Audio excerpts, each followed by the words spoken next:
Ketchum, Don Anderson. Don.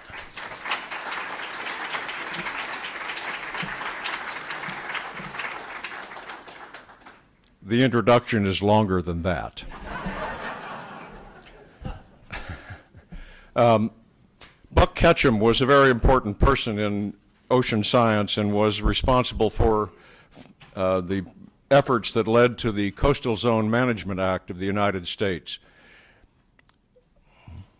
In thinking about this introduction, I kept coming back to the same thought, that Don Anderson is a leader. He's a world leader in his science. I'd like to consider briefly the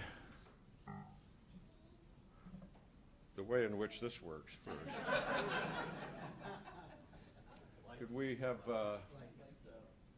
show lights?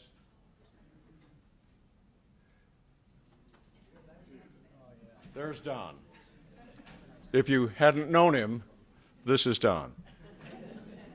Let's consider briefly the criteria for this award. That doesn't show up very well.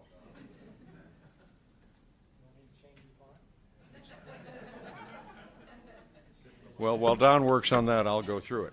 So there are several criteria for the award, and I want to start with the last point, which is addressing societal and environmental issues in the coastal ocean.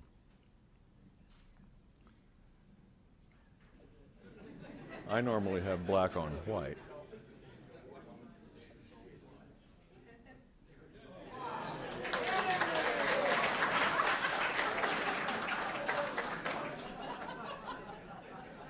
It's his computer, so.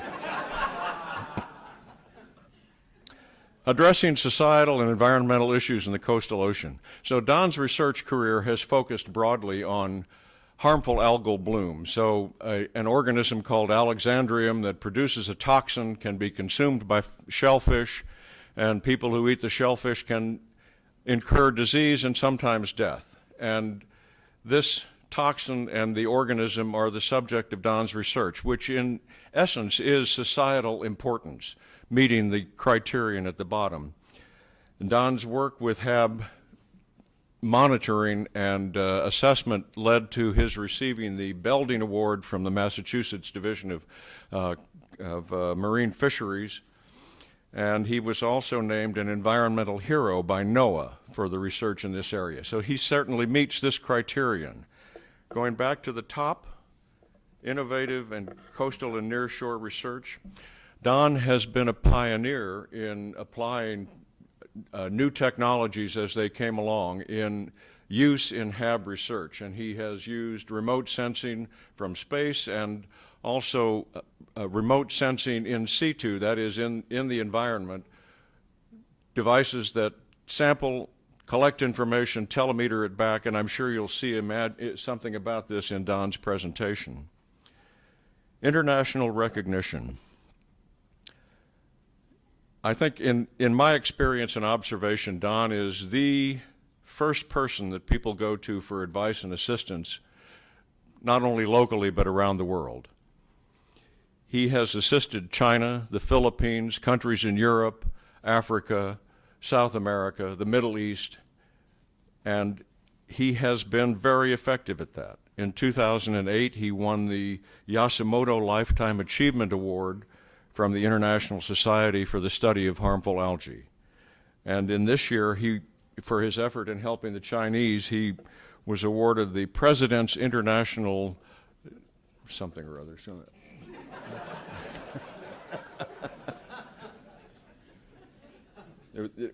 Not the President of the United States,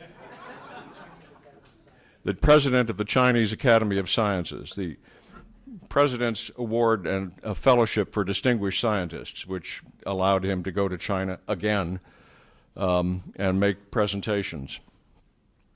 Leadership in the scientific community. Don has been a leader in the science of harmful algal blooms for over 35 years. He served on numerous national and international boards dealing with harmful algae and their monitoring and effects and biology, etc. He managed the U.S. HAB office Harmful algal blooms are abbreviated HAB.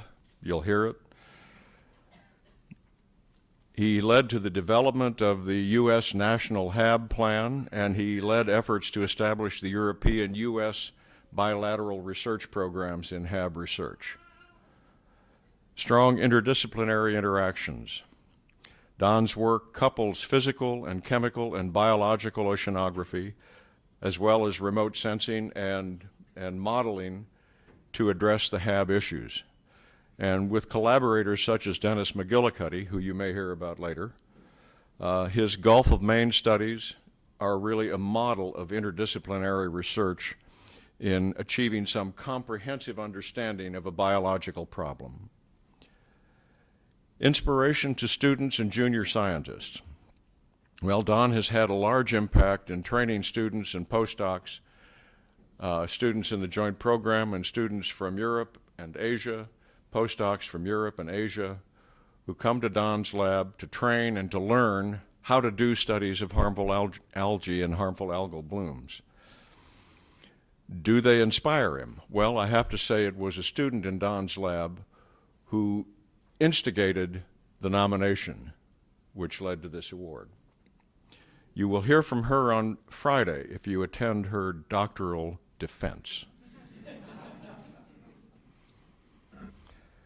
Effective translation of science and research results into policy. I think that this is an area where Don has really made a huge impact. He's been a strong advocate for linking research and policy, I think from the beginning of his studies in HAB science and HAB biology. And he's managed to link research with management priorities for protecting the public health not only in New England but around the world. He's worked hard to secure funding for HAB research, and this has included multiple presentations in Congress to persuade Congress to provide funds for this kind of research. I think you see that he meets these, and I'll mention that a bit more in a minute, but I'd like to say that Don is not all science. He's not a drudge, and he doesn't spend all of his time in the lab or on airplanes, and he does spend a lot of time on airplanes.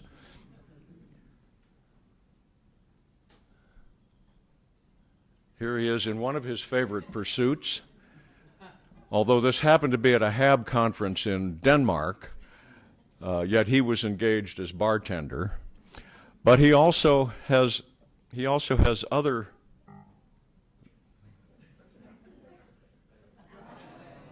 things that he loves to do. And he approaches these other activities with the same drive that he applies to his science. He wants to succeed, and he does.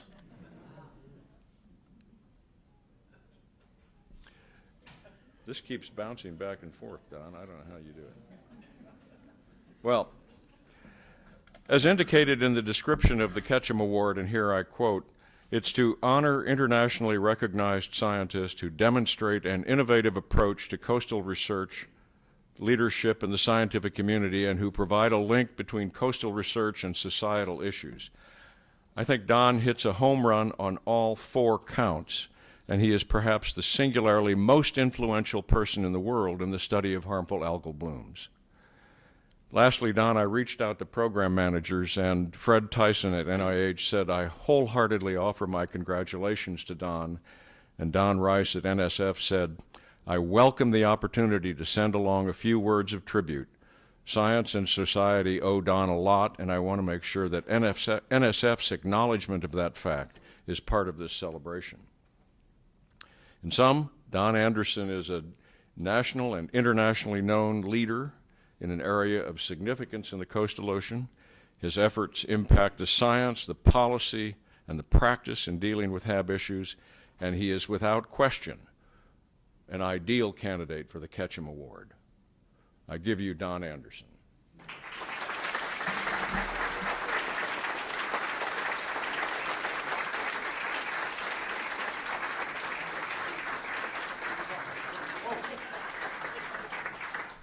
He doesn't talk until... Actually, he gives you me. I give you Mark Abbott, the director of the Woods Hole Oceanographic Institution.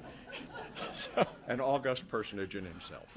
But I'm so outshined by the sartorial splendor of Dr. Stegeman and Anderson here.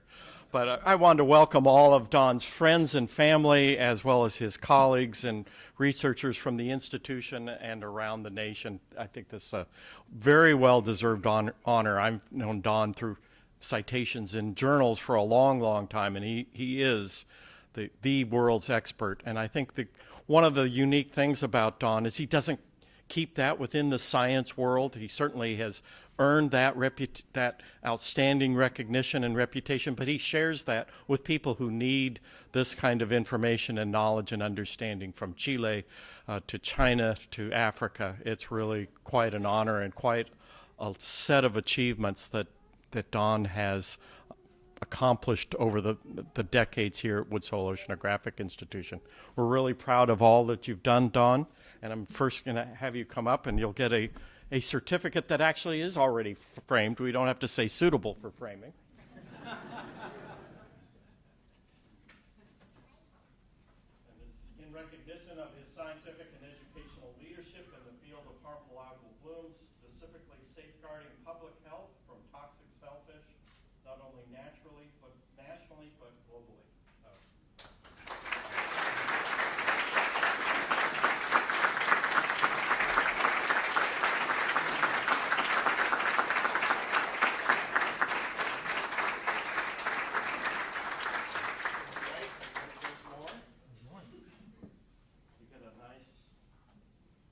Medal with the likeness of B.H. Ketchum on there.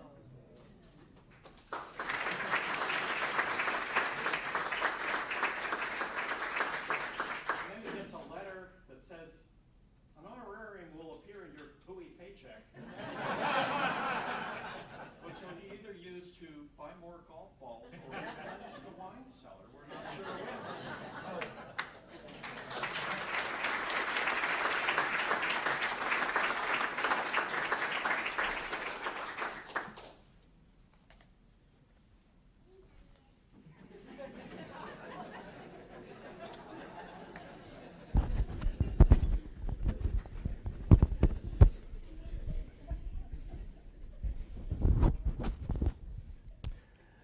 So can you hear? Is that working? Yeah. Okay. Wow. Thank you so much, John, for that wonderful introduction, and to Mark, and in fact the selection committee for choosing me for this truly distinguished and unexpected award. I really am honored and humbled because of the legacy of Buck Ketchum, not only the excellence in coastal science, but the focus on translating that science into real action and real policy, because it is something that I have taken very seriously in my career. And there's also a very distinguished list of people who have gotten this award. When you stare at it as a scientist, you recognize all these names and all these incredible accomplishments, including John Farrington, one of our own WHOI scientists here, who's in the room. I'm very pleased to see. But I also want to thank all of you that are here. I've also got quite a few friends and colleagues around the world who are watching this online. I've got a lot of messages. People even in China tell me they're getting up at 3:30 or 4 in the morning to see this. So I guess I'll believe it when I hear. But if you're watching, really thank you for sharing this moment with me. It truly is special. It's very hard to put into words when you work your whole life in an area and then get the kind of recognition that John just gave here and Mark. So again, thank you. So one of the challenges I had, though, immediately when I heard about this award was what to talk about. A friend of mine who also is here, traveled quite a ways to come here, and who's also a scientist, said basically, good luck fitting a whole lifetime into an hour. And that's really been the challenge. But I can't do that, a whole life's work into an hour. But I can choose a few topics. And One very general, more about the harmful algal bloom field in general, but also more specific about the local problems we face here. And in doing the latter, I'm especially trying to recognize so many people in my lab and colleagues and others who share this award, who without them, and I'll acknowledge as many as I can at the end, are part of the team. So everybody gets thanks there. But let me get through John's here. In trying to figure out what to talk about, I thought I'd start with a story about how I got here. Because very easily I would not have been an oceanographer, I would not have been a marine biologist, because this picture shows me up at MIT as a graduate student. That's my advisor, Francois Morel, who was a water chemist. And we were a long time ago, 1972, 73, trying to figure out what I was going to do for a thesis topic. And in everyone's lives, you have moments that are, you might call them luck, you might call them good fortune. My mother hates the word luck. It's always things have to work out. There's a right way. She's here with us now. And so in any case, I had a number of those types of events that happened at the same time that affected me, my career, and my field. And I thought I'd try to explain that to you. So here I am trying to figure out at some point what I'm going to do for a thesis. And there is this massive outbreak of a red tide in New England. No one had pictures back then. I can only show you. Here's an example of when this was happening.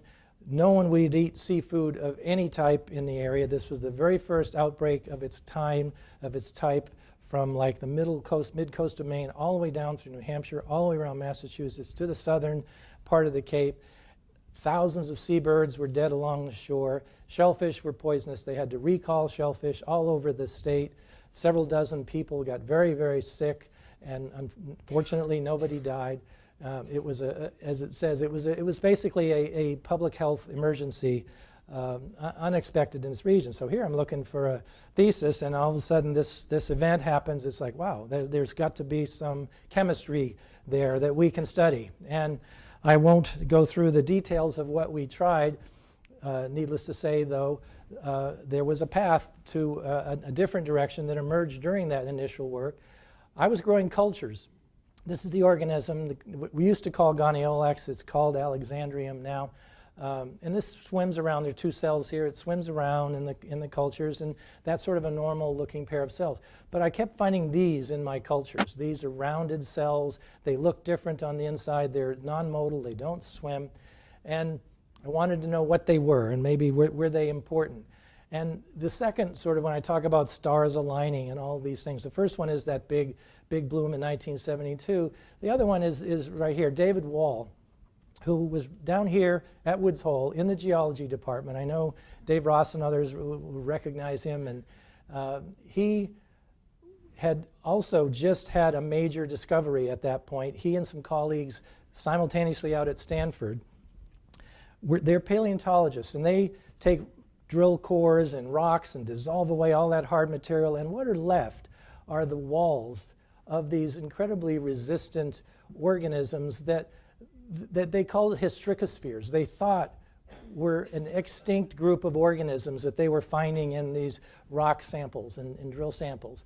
And the discovery that Dave had and Bill Evett at Stanford at the same time was that there actually are living forms of these hystricospheres, that these are just the walls of the cysts of dinoflagellates, and that there are many living dinoflagellates producing those very same cysts. So they set about starting to germinate these. They would take sediment samples right here from Woods Hole, germinate the cells they would get, and then start to tie the living form to the fossil forms, and that's what the paleontology was doing. But here I show up with my little cells, which Dave sort of took one look at and said, no, those aren't right. The walls are too thin. It's not the right material.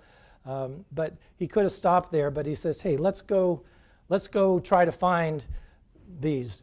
And so we went out to Perch Pond, which is not far from here, a few miles from here, got some sediment, started processing it, and then this little cell up here, among others, caught our eye, and we looked at it, we incubated it, and lo and behold, it germinated. This is like chicken coming out of an egg. You can see the cell emerging. It's rather elongate, and it then turns into this rounded cell that we called goniolax at that point. And that's one of those rare moments in science where you are seeing something that nobody else has ever seen, or if they've seen it, they don't understand what it means. And I still get the chills thinking about it. And this was such a huge moment. It changed the direction of my thesis. It changed the direction of my life. It really did change my field, because all of a sudden, for many of the organisms around the world that cause these red tides and these blooms, many of them have these resting stages. And so the methods and the approaches that we developed, that we then worked on and are still working on, have been used throughout the world to help us understand these phenomena. So let's now turn, that's how I got here. That was a bit of a background. Let's go into the global level. What are red tides or harmful algal blooms or HABs? One way to think about it is if we took the water right off here or anywhere and put it under the microscope, you'd see something like this. It's filled with just millions of small cells. Many of them are pigmented, like you see here. They've got the pigments that allow them to harvest the sun's energy for photosynthesis. They produce more than half the oxygen we breathe. The ocean is full of tens of thousands of species, and among them, though, are some that cause harm in a variety of ways. Now, when these cells grow, it's not like a tree that gets bigger. One cell makes two, two make four, and on. You get that sort of exponential growth that when you have that continue, you can actually get enough cells that it can change the color of the water. And sometimes these outbreaks can be small, like you see here in Norway.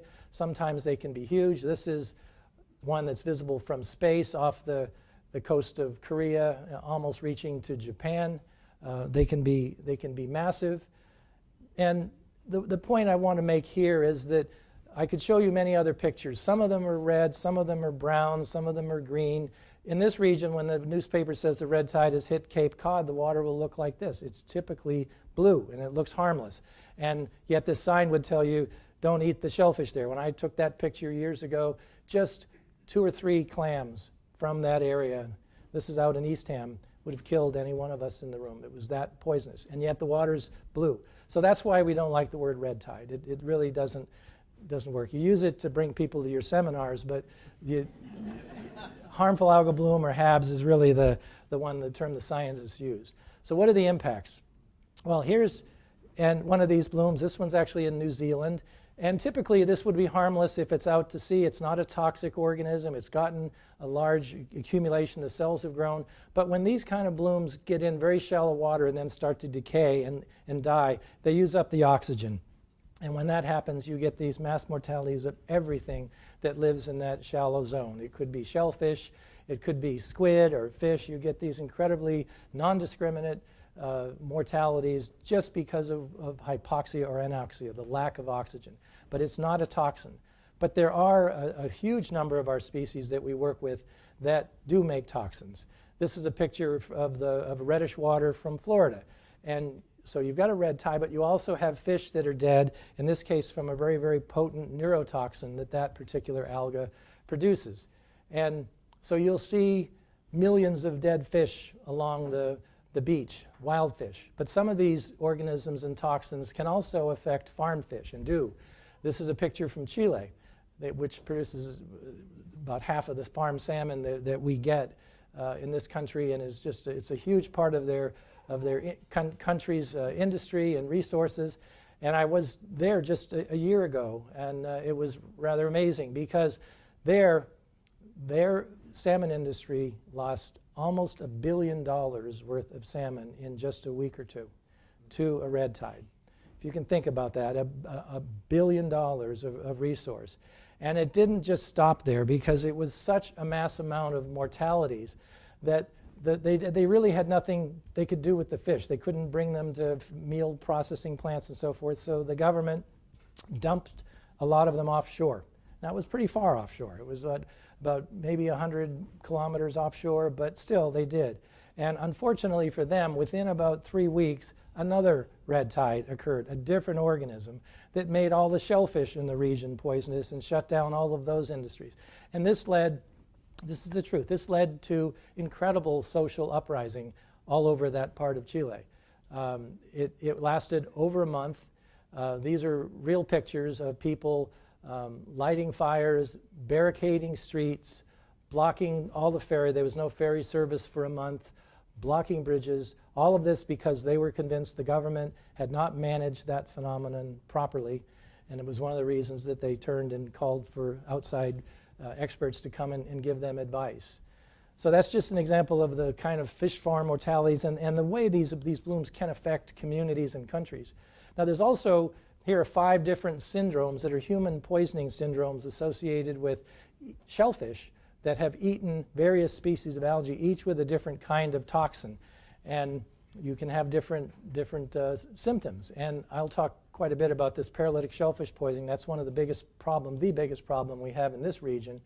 But if you look, amnesic shell, and this one can be lethal if you eat too many shellfish that are contaminated.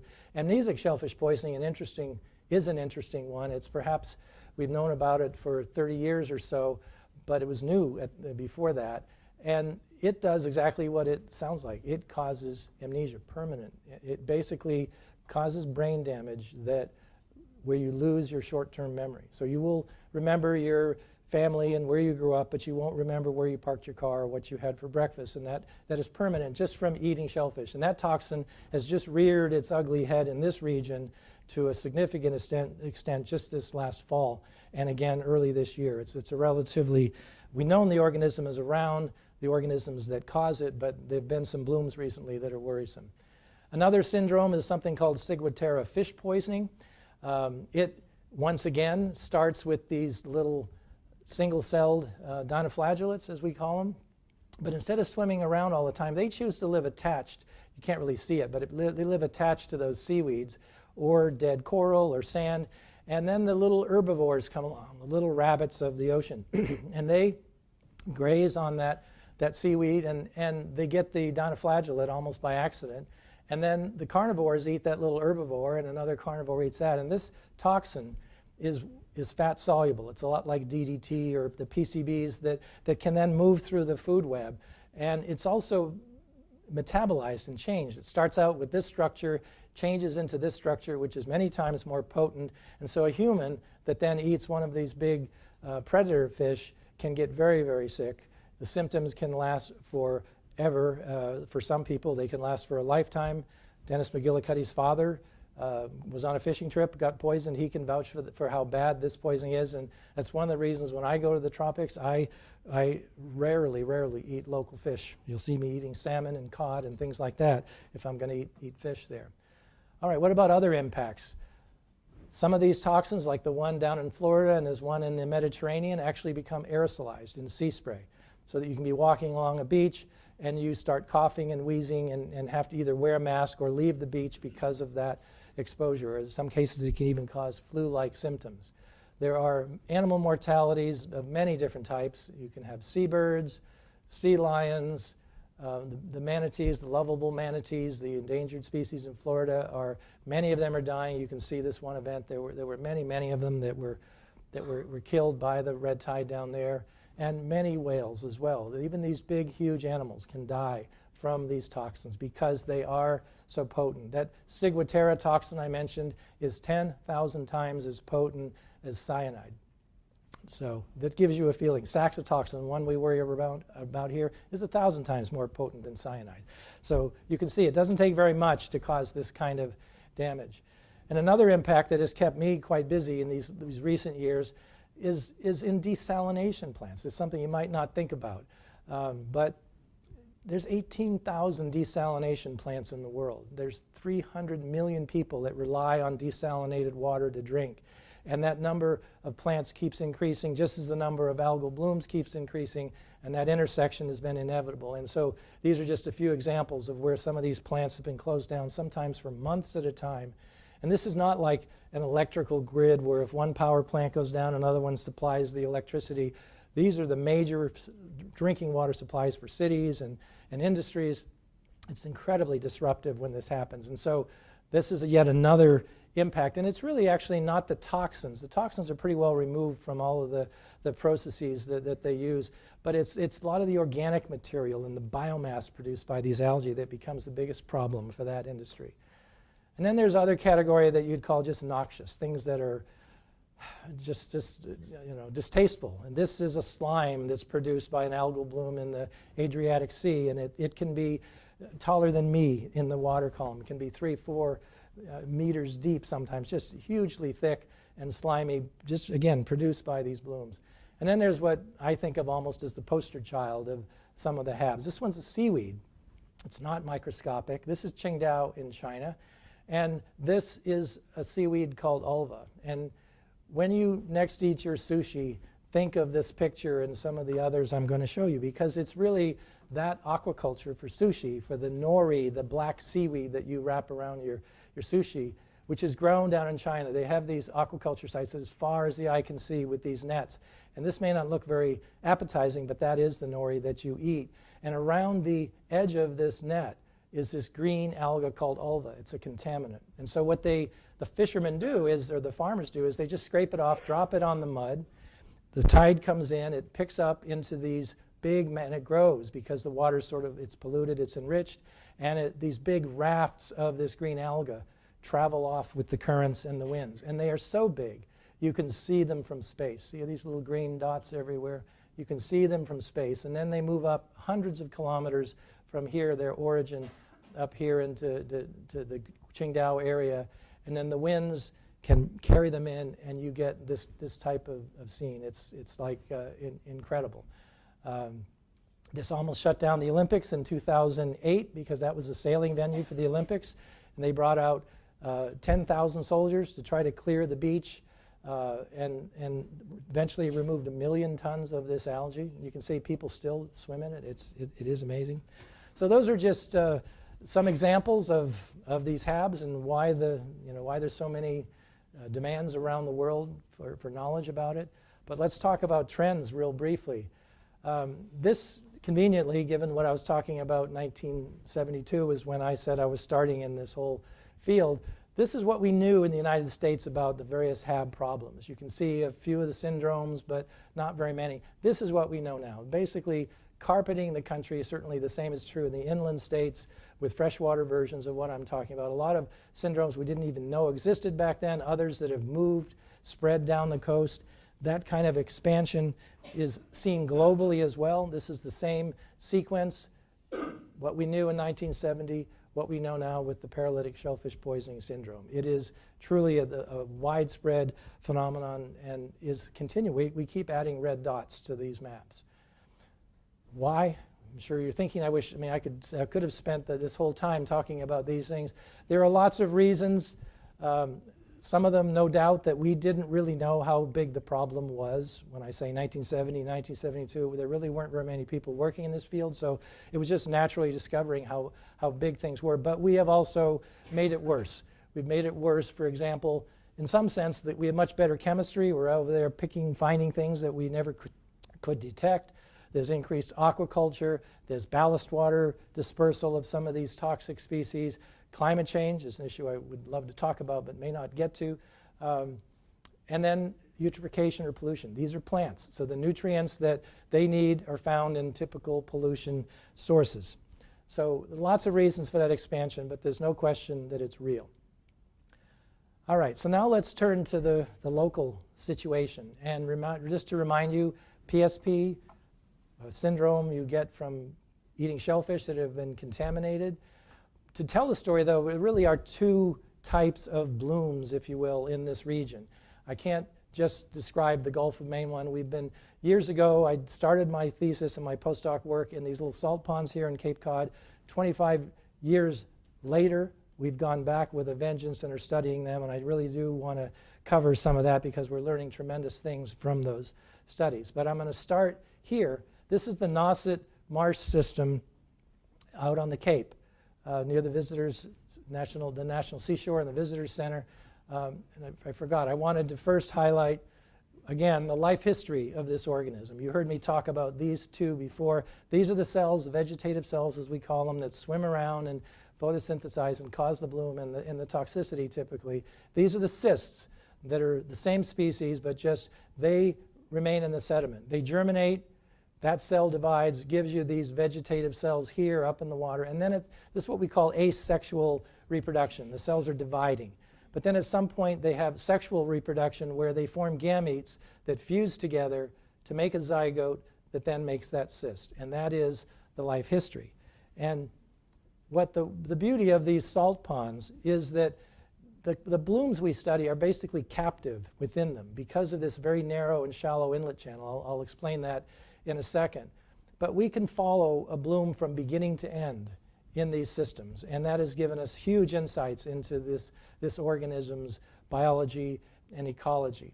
And so first thing, though, to look at where are the cysts. You're going to see a number of maps today of different places of where we find the cysts. We've developed methods to count the cysts in the sediment. These are 2 different years for Nauset, and the warmer colors means higher numbers of cysts. This is where and the blue means you've got 0 or very few at all. And what you see is that in the Nauset system, in these, what we call them, the distal ends of the system, is where these cysts have accumulated. Town Cove, Mill Pond, Roberts Cove, and then Salt Pond there, and really nothing in this central marsh. And that's key to the bloom dynamics of the organism in that system. So let's start going through that. So this is that life history again. And I think, John, the answer is that if you step on a cable, it advances. So what we're going to do is look at this initiation phase where you have cysts that then, well, it should have been this way, cysts that are germinating, going up and forming the, oh, that's right, this diagram is the opposite of the one I showed you before. So it is this. This one germinates to form that, then you get the vegetative cell. So this is what John was mentioning. This is Alexis Fisher, who's done some really outstanding work for her PhD. On Friday, she'll be defending and will tell you much, much more about what I'm about to say than I can possibly say or even have time to say. And one of the things that we did to try to study germination was to turn to the terrestrial plant literature. And basically, what can we learn about the dormancy and the germination from the seed literature? And one of the things that we have learned is that the phenology, this is really the timing, the way you go from a seed to a germling, and that sort of progression. For many plant species, it's dependent on the cold of winter. Okay, so chilling of seeds, what they call stratification, or bulbs, called vernalization, is really important to bring out either to break dormancy. This is an example where my wife is very unhappy because I keep all my garden seeds in the vegetable drawer of my refrigerator. And why? Because I'm chilling them. I am stratifying them. When I plant them, they germinate much better than if I hadn't done that. They germinate together. They're synchronized. It's just sort of like, sorry, that's my part of the drawer, okay? So when we look at this, how do you actually quantify this chilling that we're saying is necessary? And again, borrowing from the plant literature, we know that many plants need to accumulate a certain amount of cold, basically, so they can germinate. And one of the ways they quantify that is with something called a chilling unit. And what it is, it's similar, and I'll mention in a little bit, the concept of degree days. You've heard about that sometimes, about your heating systems and so forth.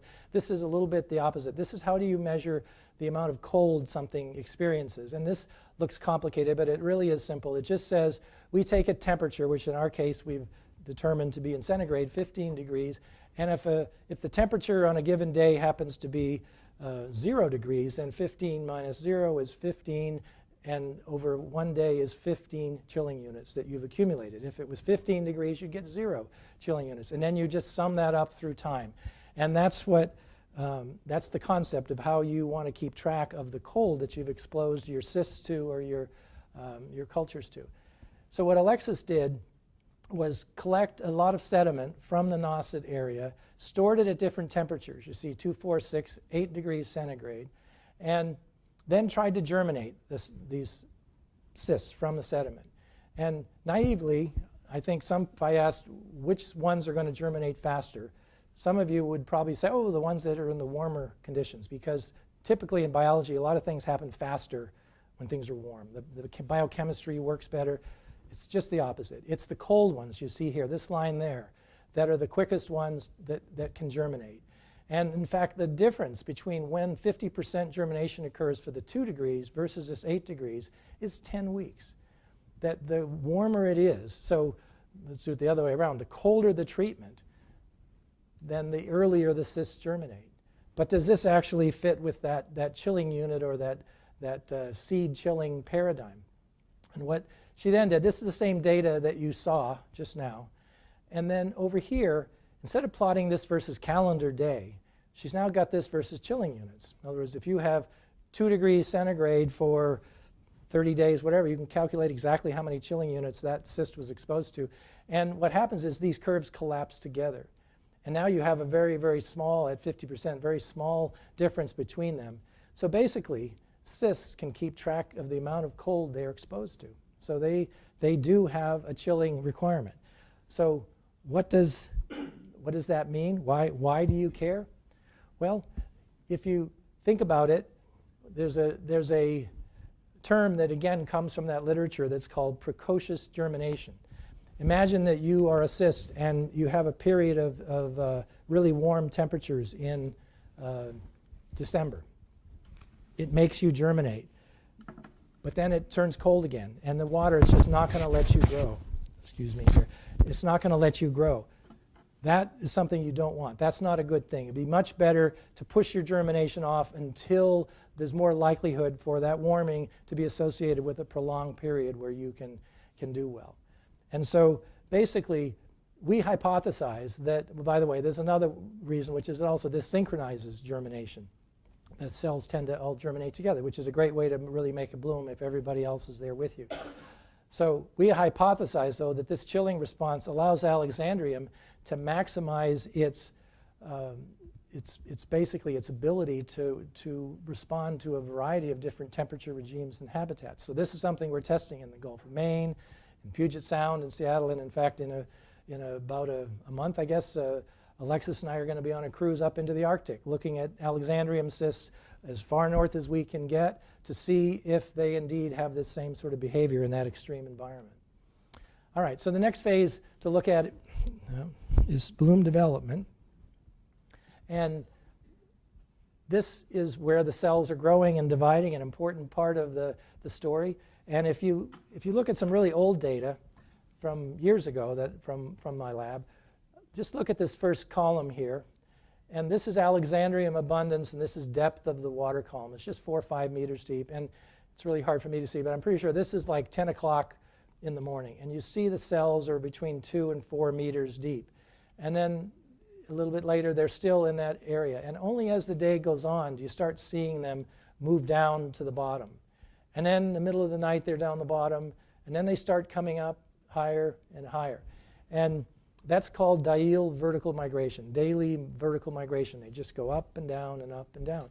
And it turns out to be critical to the way the blooms happen in these systems. Dave Ralston, you see up here, and a colleague on a lot of these studies in Nauset, developed a computer model that helps us visualize how this happens. So this is looking down then at the Nauset system. This is the outer cape, the ocean out here, and this is the inlet at Nauset. And then Mill Pond, Town Cove, Salt Pond here. You can see the color is how many Alexandrium cells there are. Remember, the cysts are here, here, and here, so that's where things are starting. And you see that the blooms are pretty much staying in those areas. They might make it out into the central marsh some, but not very high at all. If we look at this salt pond here, and then run a transect right through the middle, and then look at it from the side, that's what you see here. As the tide comes in and out, you can see that the cells are vertically migrating up and down here, but they don't go up to the surface. And so some of them get washed out here, but many of those come back in. And you can see how that population accumulates in that system. So this rather remarkable combination of the behavior of the organism and the the bathymetry or the configuration of that system is what has led to these blooms that happen every year, 20 out of the last 22 years or 22 out of 24 years. It's really very repeatable, but it's also one of the reasons that it's a great place to study. Now looking at the blooms, we've gone out for years in these salt ponds, these same places, measured the cell abundance, that's what's shown here, in different years. Warm years like 2012 and then 2009, 2010. And when you stare at this, you see a lot of differences that happen from year to year, differences from location to location, and it's, you know, there's some information there, but it's not, we don't really have a good understanding of just why those blooms are occurring where they are. And this is where Dave Ralston had some, I think, some wonderful insights, again, with the plant literature. He said, well, let's take a look at the degree day concept, where basically a lot of terrestrial plants depend upon these growing degree days or this thermal time for their development. You know, I know if you put certain, I was spraying my fruit trees, and if you want to do it as a certain number of degree days, it's saying this is when you're supposed to apply it. So it's a very common concept, but it hadn't ever been applied to phytoplankton populations in the ocean. So again, the formula is very similar to the one Alexis used for chilling units. It's just going the other way. This time we're saying how much is the, from a base temperature of 0 degrees centigrade or 32 Fahrenheit, how much warmth is there? And you sum that up and you get your degree days. So remember this sort of somewhat chaotic three locations. Don't think about this, the one down here. 3 locations, 4 years. And if we plot it instead of calendar day that way, if you plot it as degree days, all of a sudden there's some real coherence there. It's remarkable. Not only is there coherence in each site from bloom to bloom over these 4 years where they have very much the same pattern, but from site to site to site, the peaks are all very much at the same time. These little lines down here indicate when toxicity was measured at those areas, when they started to close them down. And those are all in the same sort of range of 450 to 500 of these degree days. So this is to me a big step forward in our ability to forecast these outbreaks, to be able to start to say when will a bloom occur with different warm years, cold years, whatever, when might toxicity occur. And it's a major, I think Dave should be commended on some really nice work. All right, the next stage is the decline. So this is where Mike Brosnahan here has been doing this work, looking at the detection and enumeration of Alexandrium life cycle stages. And a big tool for us is something called the Imaging Flow Cytobot, or IFCB, that was developed here at Hui by Heidi Sosek and Rob Olson, is manufactured locally by McLean Labs. And it's just, every time I give a seminar, I'm sure I sell 1 or 2 of these for McLean, because I think it's really an extraordinary instrument.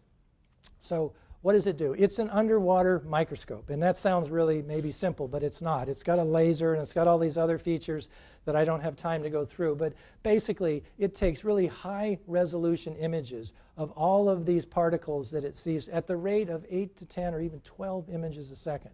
You think about that. 1,000. I just took 12 pictures of particles going through this machine.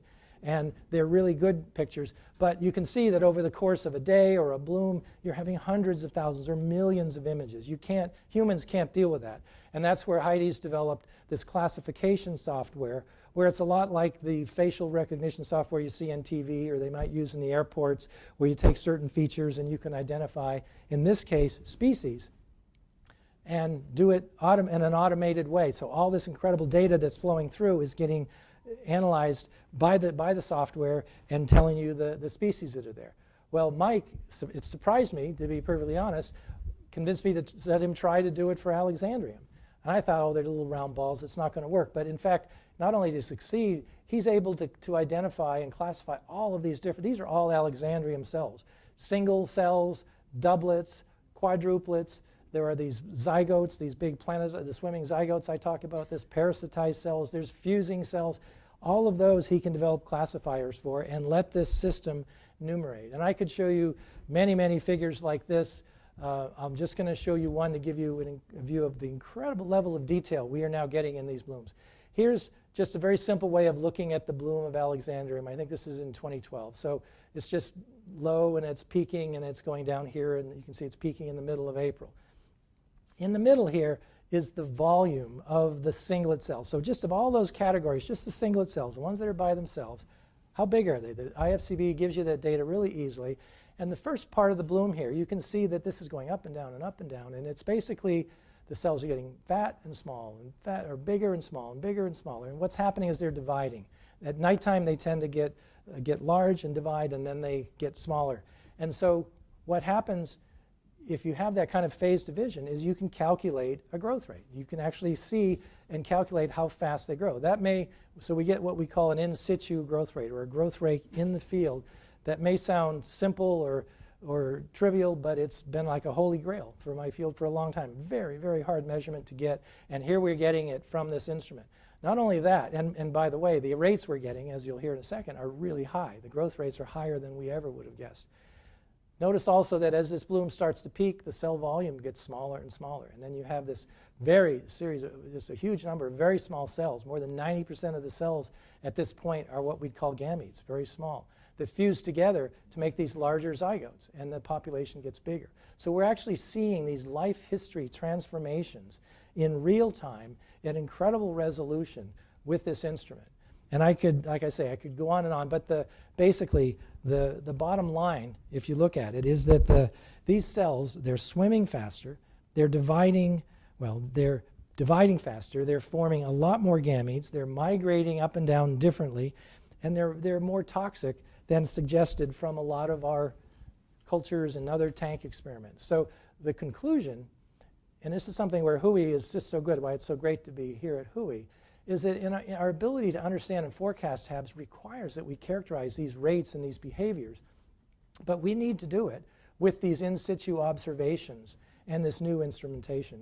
We're seeing how wrong we were with a lot of the cultures and the work we've been doing for so long. All right, let's turn quickly now to the big bloom here in the Northeast. This was like a whole new ball game. When I was doing my early work here, we were out in rowboats, little small, wading from shore, doing all that. We could afford small amounts of money to get the work done.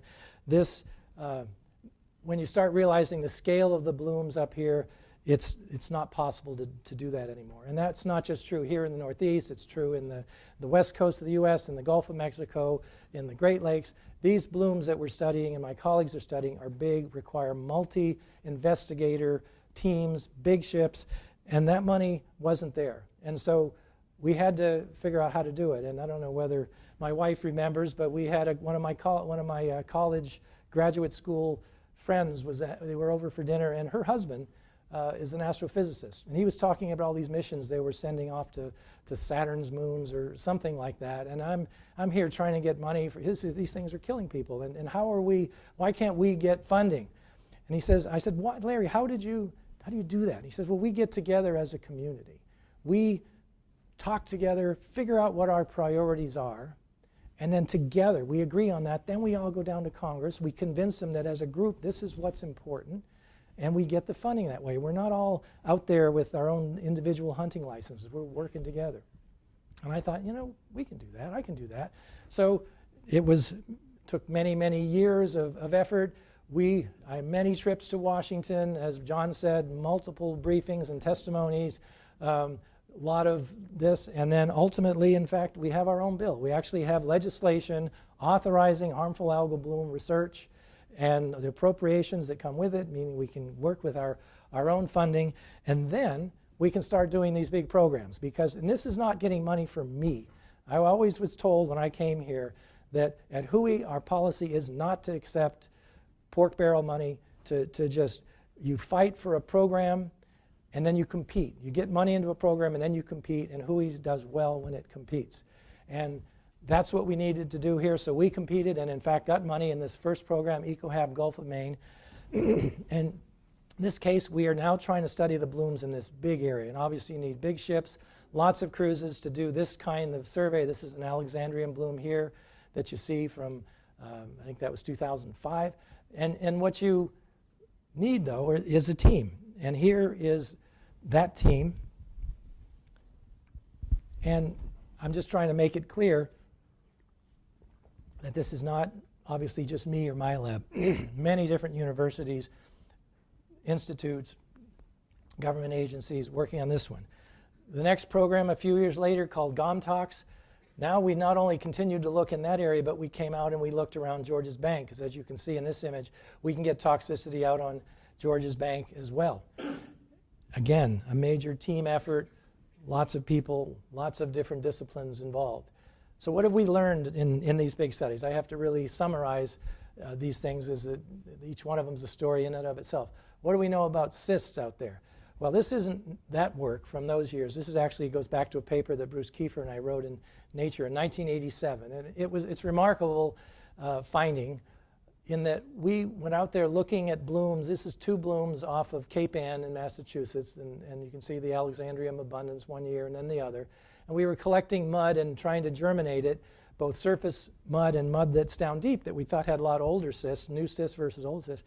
And both of them had this cyclical germination pattern, and it didn't really make sense.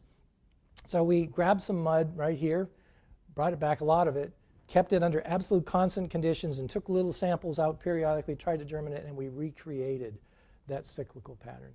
And I tried to think of every possible other explanation, but ultimately I decided that there's a clock. There is a clock inside that cyst, something we call a circannual clock. We all have a circadian clock in us. That's what gives us jet lag. It makes you get sleepy at night and wake up in the morning. You know, that's your daily rhythm. These cells somehow keep track of time over a year. So I've already said they're keeping track of cold, they're keeping track of the warmth, they're growing in function of the warmth, and now they're keeping track of time too. Single-celled organism, really incredible. But anyway, that clock, as you'll see, is critical to the timing of the blooms that occur in this region. Another thing we found out about cysts is that we started to map them out. We got, with this ship time, we could go out, and this shows whatever it is, 13, 14 years of cyst maps. Again, the warm colors are the high densities, and the blue means we find almost nothing.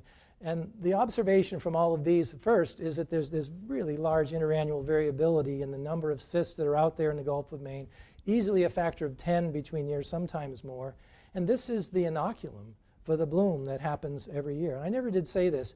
After that 1972 outbreak, every year essentially since then in the Gulf of Maine, we have had outbreaks of this same organism. So it basically had that big bloom, colonized this western and southern part of the region, and has stayed here. And it shows you why, because these cysts have persisted throughout that time. And what we did working with Andy Solo is we statistically modeled those distributions and came up with just an average cyst distribution, is all this really says, that over all those samples, where are the cysts typically found? And what you see is there's 2 seed beds, if you will, 2 places where we have a cyst accumulation zone. One up here in the Bay of Fundy, another one down here off of Penobscot and Casco Bay. And notice down here in Massachusetts Bay and so forth, there's really nothing down here. There's really very little here in the middle part of eastern Maine. So it's 2 big seed beds. And I'm going to be trying to tell you then how these blooms occur, but I also have to tell you a little bit about how the water moves in the Gulf of Maine. These are all the currents that you can find. And there's a big feature called the Gulf of Maine, or the Maine coastal current, which travels down here like this, all along western Maine and eastern Maine through New Hampshire and Massachusetts. And you can see that it has several segments. This one's called the Eastern Maine Coastal Current, EMCC, Western Maine Coastal Current here. And notice the Eastern Maine Current sometimes veers offshore here. Sometimes it goes in and joins the Western Maine Current. Now, years and years and years of study have led me to the point where we can now try to describe in words what happens to the blooms in the Gulf of Maine. And let's start up here. There's this seed bed up here. Remember, there's one down here too. Cysts germinate from there. And at the mouth of the Bay of Fundy is an eddy, a gyre, that circles around. It's just a body of water that just circles around. It's like our salt ponds. It retains cells. It's a place where Alexandrium has bloomed since recorded time. It's self-seeding because it drops cysts there right below it, just like the salt ponds do, and then they germinate to start the bloom the next year. But we also call it a leaky incubator because some of that water in those cells leak out into the Eastern Maine coastal current, and then they travel down here. And the further down they go and the more this water sort of gets warm and stratifies, the better the conditions for growing. And so you get a bloom in that area. Notice some of the cells come offshore where that veers off. Some go here and join this western main current, which these are largely driven by the river flow that's coming out of these major rivers. This is a buoyant coastal current that's coming down here. So in this region, you get sort of a double whammy.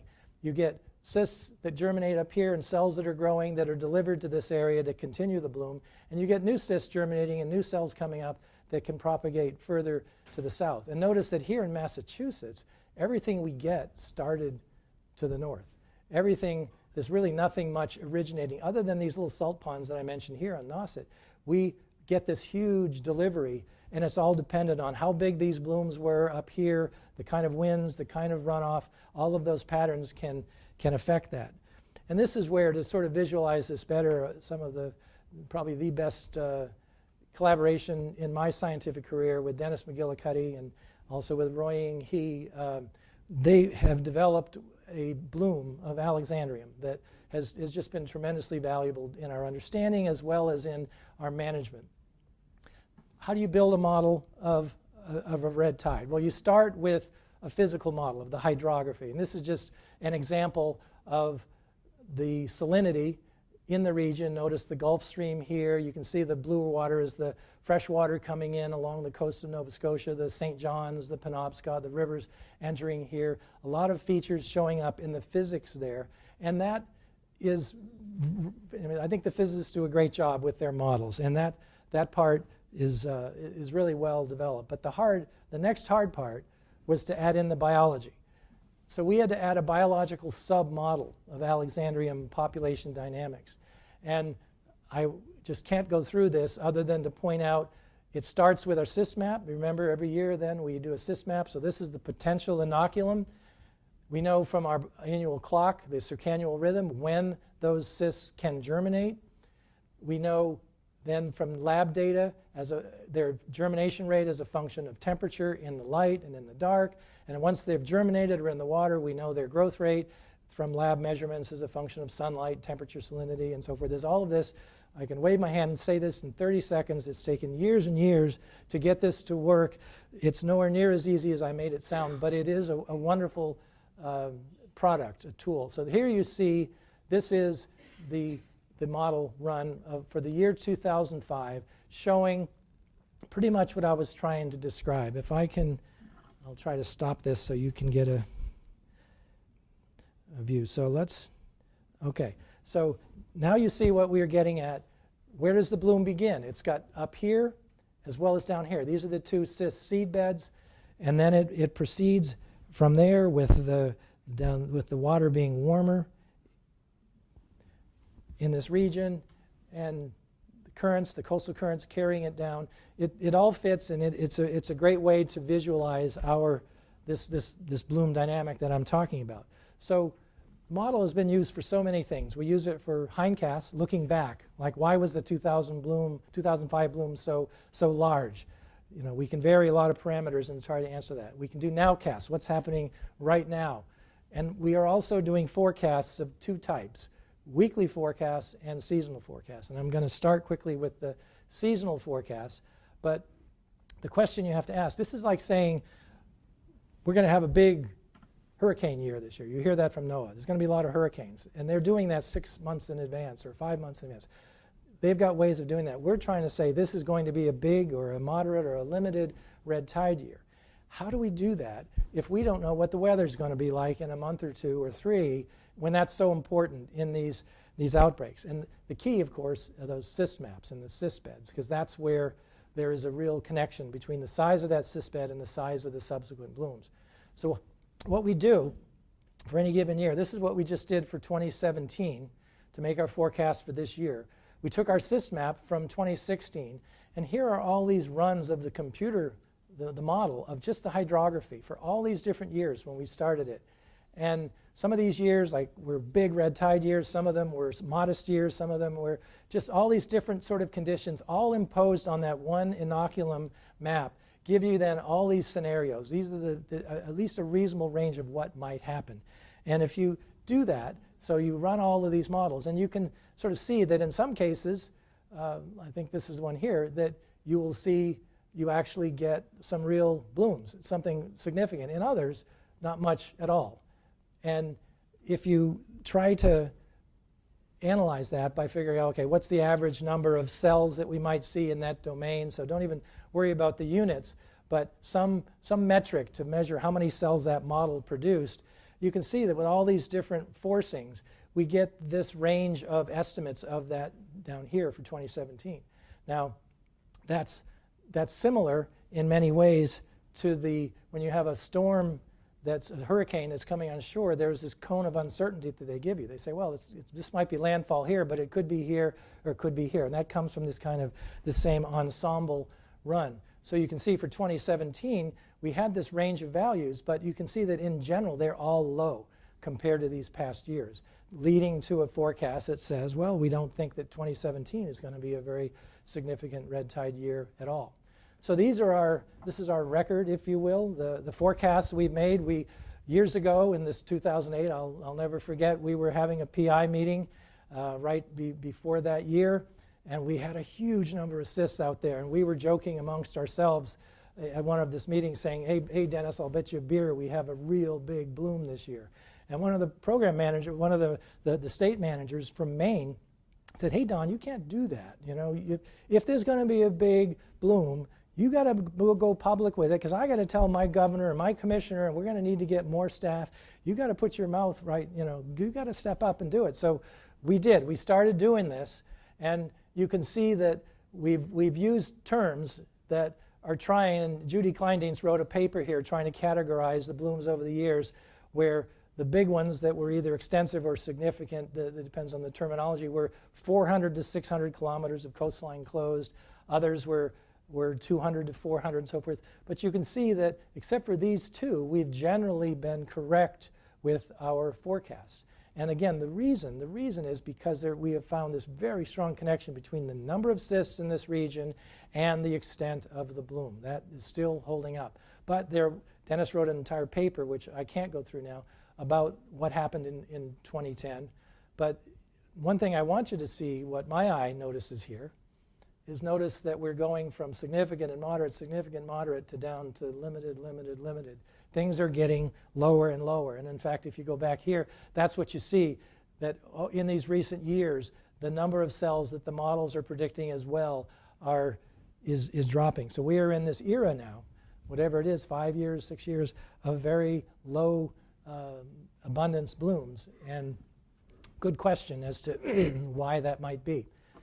Weekly forecast, this just came to my email just a few hours ago. This model has now been turned over to NOAA. They're making it what's called operational, meaning just like weather forecasts that are delivered by NOAA to everyone through the Weather Service. They are now delivering Alexandrium forecasts. And you can go to this site. Let's see if I can get this to work. Click on that link, and you come right to this web page. Oh, that's interesting. I'm seeing it, but you aren't. Okay, let's jump out.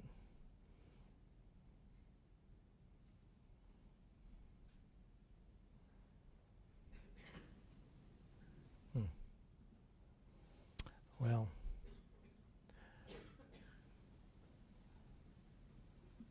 at the risk of shutting everything down, I'm just going to move ahead. What you would have seen is a run not unlike the ones that were back here,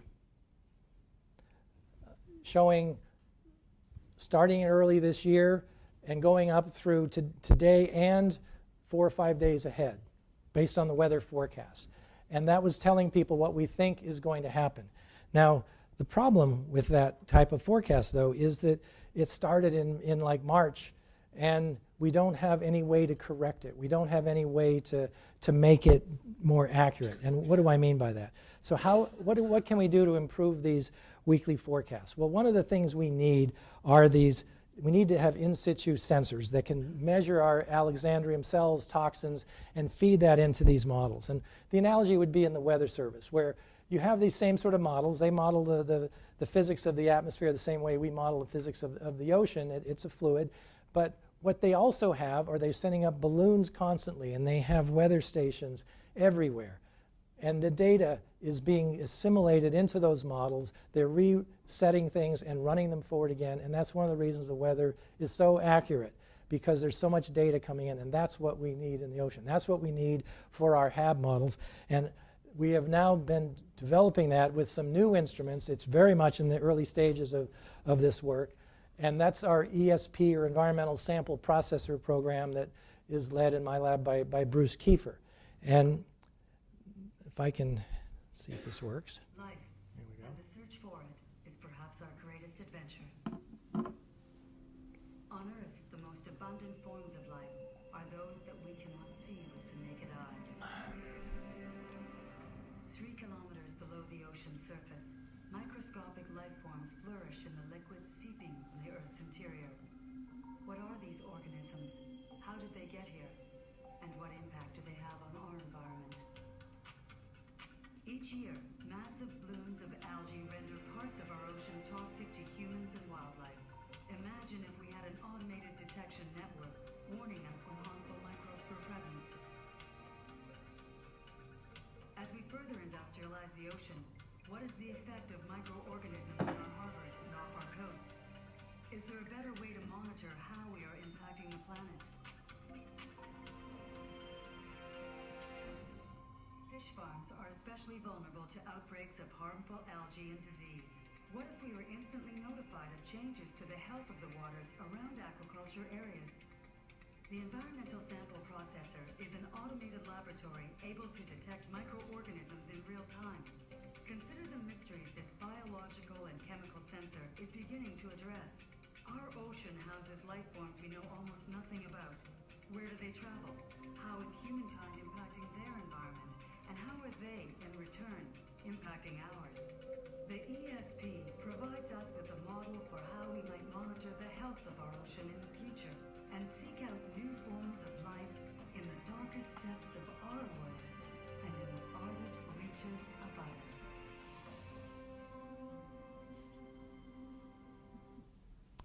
So, oops, I don't want to do that.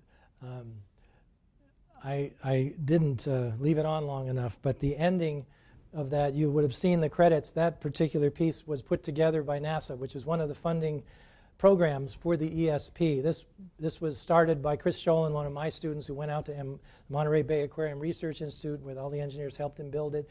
But NASA is funding this and bring it down to extreme environments at the bottom of the ocean and so forth, because they do hope that that type of technology will be used to find life on other planets, this sort of automated, robotic way of sampling and analysis. But we're using it for HAB cells and toxins. And so we have designed this very strong and rugged mooring system that, here's the ESP that can handle the waves and so forth of this region. One of the secrets to it is this Gumby hose here. It's basically a springy cable that they can still conduct all the information, and yet it stretches 2.5 times its length. We have put them out 3 to 4 a year. This was 2014, and then 2015 up here. This year we've got 4 of them up here in the eastern Maine, looking at that leaky incubator from the Bay of Fundy. And the kind of data we've been producing is shown here. This one is an ESP that's near the York River up in Maine. The blue are the ESP data. So virtually every day we get an ESP count of how many Alexandrium cells are there. This red line is the state measurement of toxicity at that station, done once a week. This is what we call flesh testing of the shellfish. So you see the ESP data is much more patchy. There's a lot more going on than the weekly samples would indicate. You can even see that there's times when, and this, by the way, is the quarantine line for, at this point, you would close the shellfish because it's too dangerous. And you can see that there are times when there are blooms going by that could well have exceeded that, but weren't necessarily picked up by this sort of weekly approach to monitoring. And this is yet another ESP a little further down the coast, a similar sort of relationship. But we release these data to all the managers and the people in the region, but it's cell numbers. And what the state managers care about is what's over here, which is toxicity. That's what they want. So can we turn our ESP data into something that's more useful to the managers? And the answer is yes. What we basically do is try to make the ESP into a muscle, a robotic muscle, and pretend that instead of counting cells, that it's it's eating the cells and accumulating toxin and depurating or releasing toxin. And I won't go through the math of this at all. It's really very simple, but believe me that we can take the data I just showed you, measurements by the state, measurements by the ESP, fit the parameters of this model, and then start to calculate, instead of cell abundance, which the blue lines used to be, toxicity. So this is now modeled toxicity.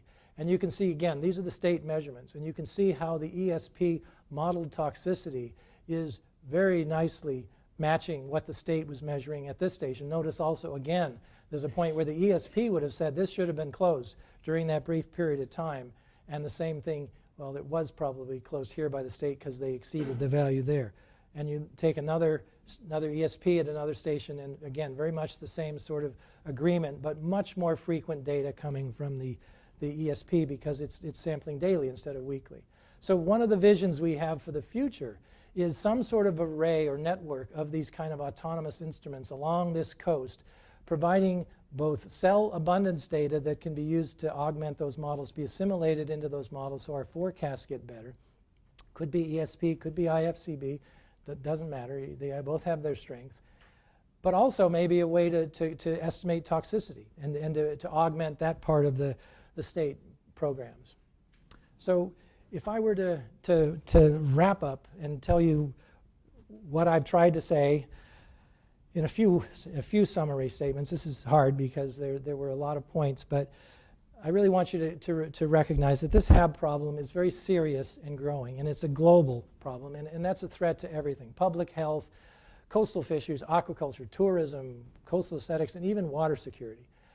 And HABs, I haven't really talked about this, they're not going to disappear. They've been around for ages. They're going to still be here. I think we are making them worse in many parts of the country. We basically have to learn to manage our way around them. I do believe that several decades of small and large-scale studies have greatly increased our understanding and our ability to manage these complex phenomena. And we can do that regionally, like I've been showing you here, nationally and globally. And I think that these new technologies, including the models and these novel instruments, have great promise to improve the management and the mitigation strategies. This is in a changing world, where we have increased use of the coastal zone, increased exploitation, global warming, climate change, and other stresses going on. These are all going to be tools that we're going to need.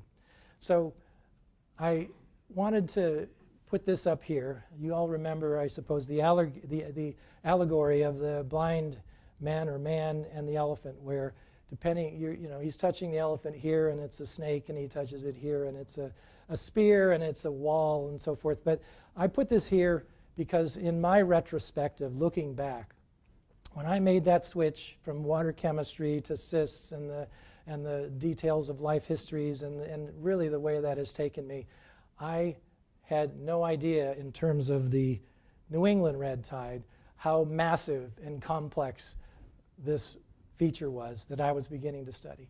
And I can say the same thing about the global problem of harmful algal blooms. Both those fields, both those areas have expanded dramatically in the last 30, 40 years. I'd like to think I had some positive effect on the growth and the productivity of those areas, but I certainly, when I started out, had no idea things were as complex and as huge as they truly are. Now, that leads me to thank yous. It is obvious, it should go without saying, that I would not be here at all without the help of so many people. I'm highlighting here the Anderson Lab. In one way, it's certainly much bigger than this. A lot of technical help over the years, as well as some people like Dave Koulis, who I hired a year or two after I got here, has been here, what, 36 years, Dave? How many? Something like that. Bruce Kiefer, almost as long. Judy Kleindienst was with me for 16 years. Mindy and Mike for a decade or so. Obvious, this is a shared award. Everybody has been part of it. John mentioned students. We are blessed here at Woods Hole with incredibly smart, intuitive students who have made a huge difference in my program, that have gotten me, challenged me, gotten me. Peter Franks got me to move out of Salt Pond and into the Gulf of Maine. There's so many students who have been so instrumental. Chris Sholin, who you heard, developed this ESP and a lot of our molecular approaches. So our students, whether they're joint program students or others, have been incredibly valuable and deserve being recognized here. Postdocs, the same story. Postdocs from all over there've been a lot of them and very, very big part of the program. And then, of course, collaborators. I've mentioned Dennis and Roy Ying and Chris already, Dave Townsend. These are the collaborators that have been around in a lot of these programs for a while. We've got Dave Ralston and Jeff Turner have been part of these big programs for quite a while. And there are many, many others that I'm not highlighting here, but these are the ones who have spent the most time with us. And then, of course, family. We've got many of them here.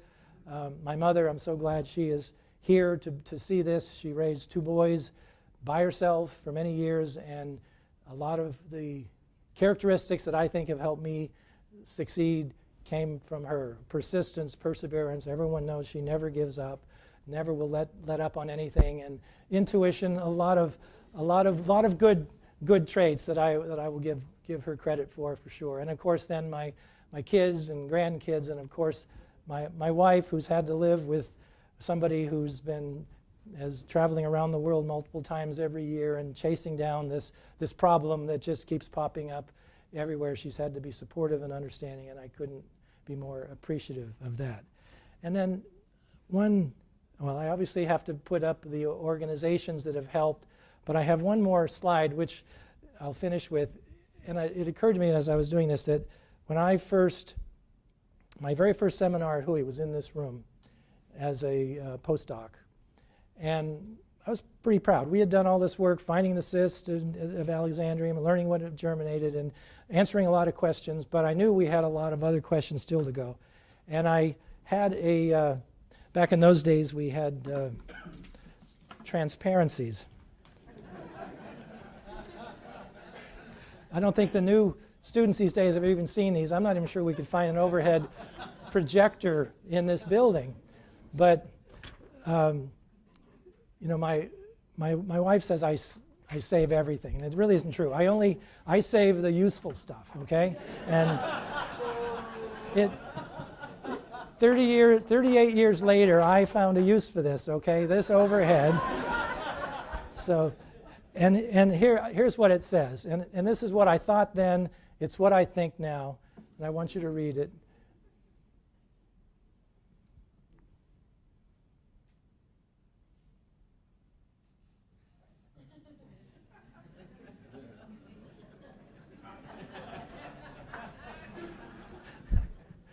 So that's really science in a nutshell right there, okay?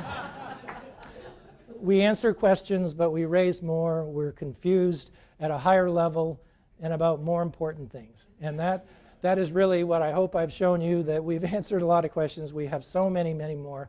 I think my students, my postdocs, my colleagues, and I will have many more years of research to go on this incredibly interesting problem that I've tried to give you a little snippet of today. And with that, thank you again for sharing this moment and for your attention. Thank you.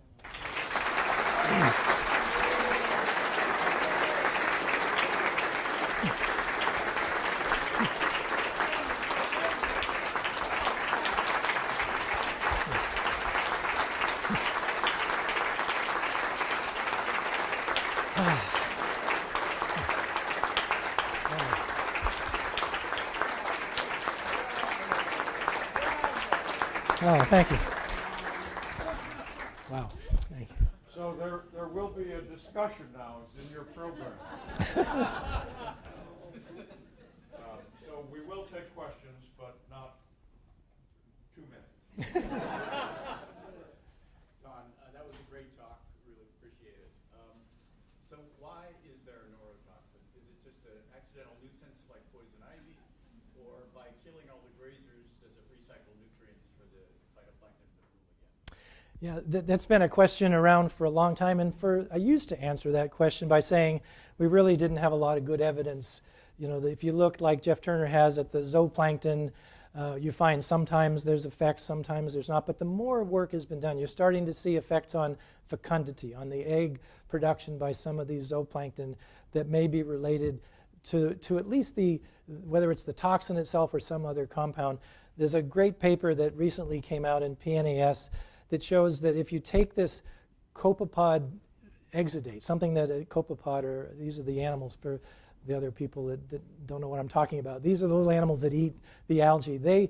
If there's an exudate from them that you can put near an Alexandrium culture, they can be 10 or 20 times more toxic, suggesting that there really is a response of this organism to its environment to somehow deter that grazing. It's still being worked on, but I'm starting to think more and more that there is an ecological role for a number of these toxins, where it used to be, we thought, oh, it's just a secondary metabolite, almost a piece of throwaway. A lot of these molecules are really small. You know, they make something else and they have this, so it's not really have a purpose, but I'm changing that view. Yes, Claude. Oh, sorry. Are there any theories as to why in the last 5 years the outbreaks have been reduced? What has occurred, macro and micro, that might have let you draw a conclusion as to why it's lower? I put this slide here hoping it's one of the ones that I had removed.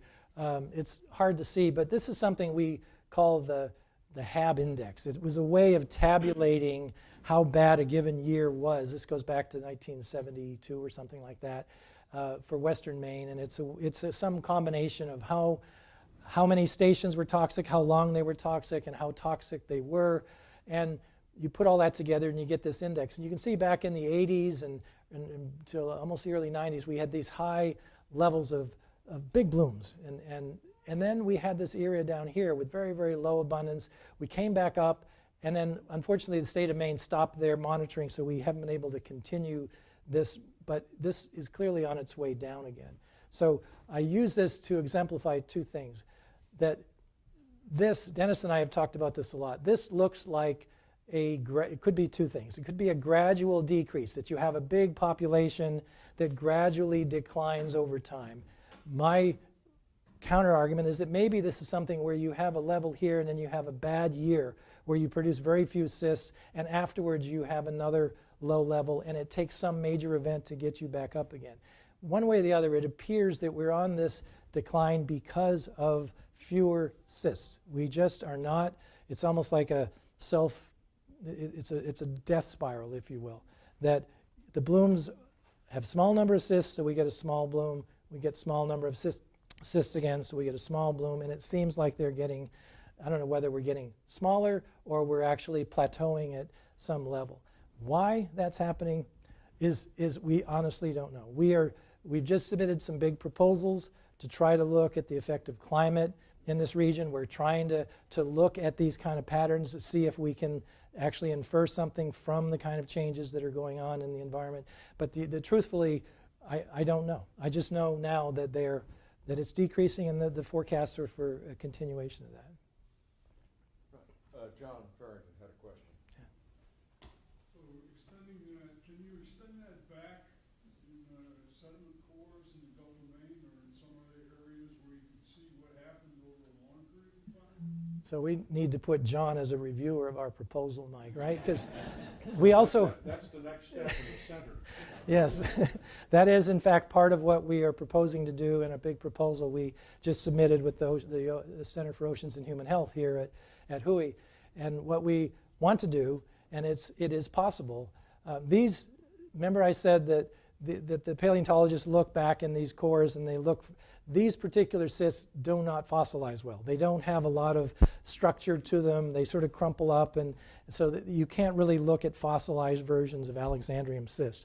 But some colleagues have recently used what they're calling ancient DNA techniques, where you can just look for Alexandrium DNA in these samples and actually start to see when you find that particular organism in the record. So when we go up to this cruise to Greenland and up to the Arctic, we're working with Jeff Donnelly. We're going to be getting big cores, some 2 meters, some 9 meters long. We're going to be sectioning them using ancient DNA to see way up there when was Alexandrium there? Is it moving north as things warm up with climate? But we're also going to use those same methods down here in this CUHH proposal. So the answer is yes, we think we can do it. We haven't done it yet. Any other discussion points, questions? Don, I think you have made the case. This is an important issue, it's an important coastal issue, it's an important societal issue, and that you are the leader. Thank you so much. Okay. Thank you, John. I really do appreciate it. It's been great.